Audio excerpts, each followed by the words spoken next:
Let's go! One of the biggest potential ways for institutional money and money from other traditional finance investors to enter into Bitcoin would be through a Bitcoin ETF. If you have been around in crypto for a decent period of time, then you already probably know that there have been many applications by different entities to create Bitcoin ETFs over the last several years.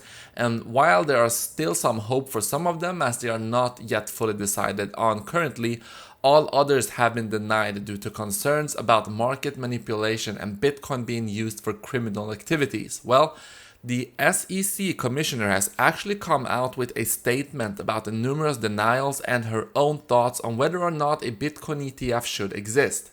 I will be sharing that news and much more in today's video, so if that sounds good, then make sure to subscribe and activate the bell icon so you do not miss out on anything I post here on the channel. So, to get right into it, Hester Peirce, the SEC commissioner, says that the SEC should have approved a Bitcoin ETF a long time ago and that she is perplexed why one has not been already. Some of you may be wondering why one has not been approved if she feels that way and she is the commissioner, and that is because she alone does not have the power to approve or deny things for the SEC. The ETF must be approved by a whole group of people. However, she also said, with each passing day, the rationale that we have used in the past for not approving seems to grow weaker, so perhaps we could see that group changing their mind in the near future. Additionally, she stated, I thought that if we had applied our standards as we have applied them to other products, we would already have approved one or more of them, when asked about why one has not been approved, that is. So this is interesting because just a few weeks ago, the SEC once again delayed their decision on approving or denying the VanEck Bitcoin ETF application that has been waiting for months.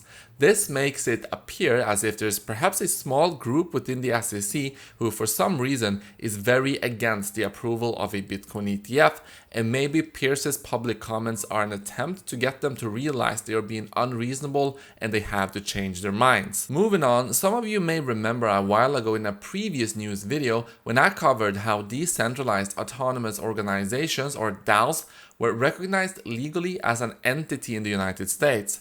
Well, the first DAO to go through the process of becoming legally recognized has been approved, and it is the American Crypto Fed, an organization dedicated to creating a monetary system resilient to fluctuations in value. This is a big step not only for that specific project, but for decentralized governance in general, as it unlocks many possibilities for what can be done through DAOs in the future. Next, we need to talk about whales, because whales have been accumulating, with yesterday being the biggest daily accumulation so far this year. If whales are defined as holding between 100 to 10,000 Bitcoin in a single address, then whales have added more than 100,000 Bitcoin to their holdings in the last month and a half. While having more than 100 Bitcoin is impressive, and up to 10,000 obviously being a crazy amount, the whales who have had more than 10,000 Bitcoin have been accumulating more as well, with addresses holding at least 10,000 Bitcoin adding more than 90,000 Bitcoins in less than a month. And whales are not right 100% of the time, but historically they have been a good indicator to look at to know when is a good time to accumulate and when it is a good time to take some profit. Another thing to consider with historical data is that July has typically been a profitable month, as shown here on this chart. So let's move on to some other news. Well, the Bitcoin Mining Council, formed by Michael Saylor, had another meeting recently and announced afterwards that Bitcoin mining is now 56% sustainable. This number is significant because, as some of you may remember, Elon Musk previously stated that Tesla would begin accepting Bitcoin as a payment method again when Bitcoin was 50% sustainable mined. It is likely that Musk has seen the report that the number is now 56%, as he met with the Mining Council back in May and has spoken with Saylor a few times by now. However, there has been no announcements by Tesla or Musk, so it is possible that he has either changed his mind or does not believe the report to be accurate, which is a concern that others have brought up as well regarding the Mining Council. There is also the concern that there should not be any type of central entity watching over the Bitcoin network, which is what some people fear with the mining council would end up as by doing what they are doing right now, and including many of the largest mining companies such as Bitfury, Galaxy Digital, Marathon, Hive, Riot, and HUT8.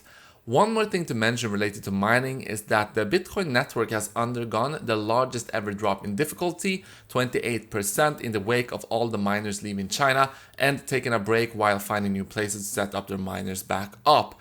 So I talked about this in yesterday's video already, but just note that this was the biggest drop in the mining hash power ever. So on July the 1st, you saw the drop. It took 129 minutes to produce a block for the network, which was the longest time we've seen since 2011. However, this has not affected the security of the network and should only be a temporary event, as miners are already setting their operations back up in other countries.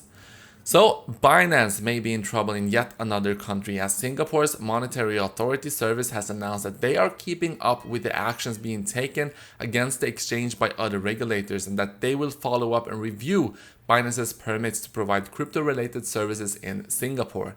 So Singapore is known as being a very crypto-friendly country, so if any negative action is taken against Binance there, it would not be a good indication for the exchange and would likely lead to even more other countries doing the same. One of the key things the Monetary Authority Service will be looking at when making their decision on Binance is whether or not they have done well at preventing illicit capital from entering the platform, or in other words, they are preventing money laundering through the exchange. This has been something that several other countries have looked at as well and decided that Binance was not doing enough in this area, so it will be interesting to see what decision Singapore comes to. One last thing to cover is that there has been yet another large ransomware attack that is demanding $70 million to be paid in Bitcoin by the more than 20 different firms in the US that have been affected. This is worth paying attention to because during and after the last ransomware attack that demanded Bitcoin and then had that Bitcoin seized, there were concerns that the FBI had somehow hacked Bitcoin to find the ransomware hackers and that it was no longer secure. This was of course not the case, but we may end up seeing similar claims this time around if they manage to track the hackers through the Bitcoin network again or seize it when they send it to any kind of centralized service. To be clear, this attack is being performed by the same group that performed the previous Colonial Pipeline attack in May and the attack against the meat company JBS Holdings. In a post on a dark website, the hackers claim that more than 1 million machines have been affected with the ransomware this time around, which is why they are requesting their largest ransom yet.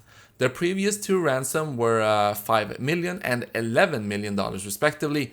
I hope that you enjoyed this video. If you did, let me know down in the comment section. And yeah, I will see you in the next one.